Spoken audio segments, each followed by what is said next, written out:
Today I'm going to be showing you a little presentation about the history and slavery in Brazil. Instead of starting my report off with a slight introduction, I just jumped right into it. So, history and slavery in Brazil. Slaves were brought to Brazil from Africa by the Portuguese. The Portuguese founded Brazil and killed off the natives by diseases and overworked days. An area called Angola, a part of Africa, where most of the slaves came from, were shipped to Brazil. Slaves helped produce sugar on the plantation so the sugar could be used for economic growth and trade. At times, there were 4 million Africans that came to Brazil over 4 times.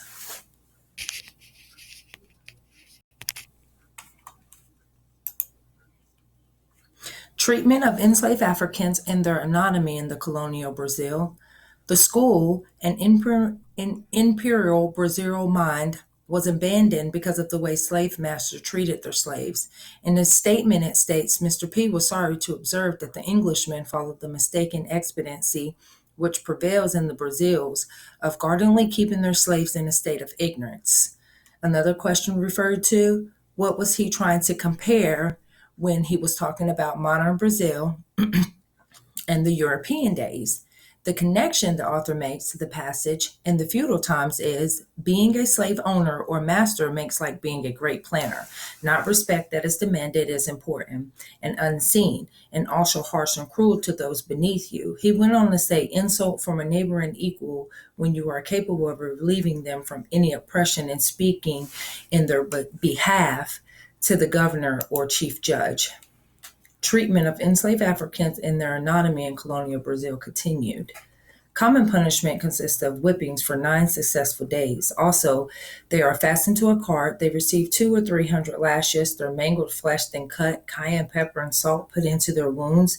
The punishment of the tourniquet hand and neck stocks, thumb screws, iron stocks, and many other instruments of punishment were common. Lisbon, the largest concentration of Portugal's slaves resided in and around Brazil. Some slaves were treated poorly and cruelly. Chaining, whipping, and burning with hot wax were not unusual punishment.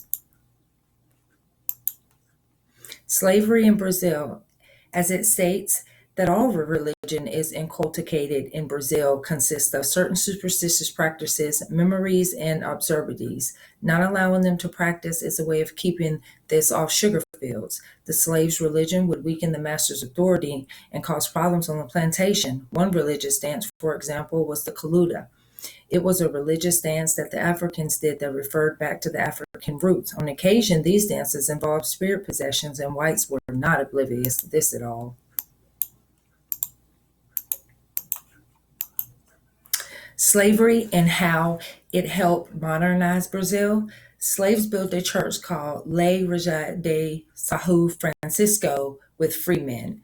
Slaves made Salvador one of the richest areas. Africans used a form of martial arts called capoeira to help with protection. There wasn't any guns allowed on the plantation, so they trained and used this protection, as the masters in the video would state. When they would come around to see us practicing, we would dance to distract them from knowing what we were doing. And also, for the Portuguese, slavery became wealth. Slaves made a lot of wealth for the Portuguese. I didn't put this in here, but they helped build their economic growth, and they grew a lot off of the slaves. And so that is my presentation on slavery in modern Brazil, and also how slaves help with wealth, and what is the history of Brazil and slaves came about. Thank you. By Naisha Woods.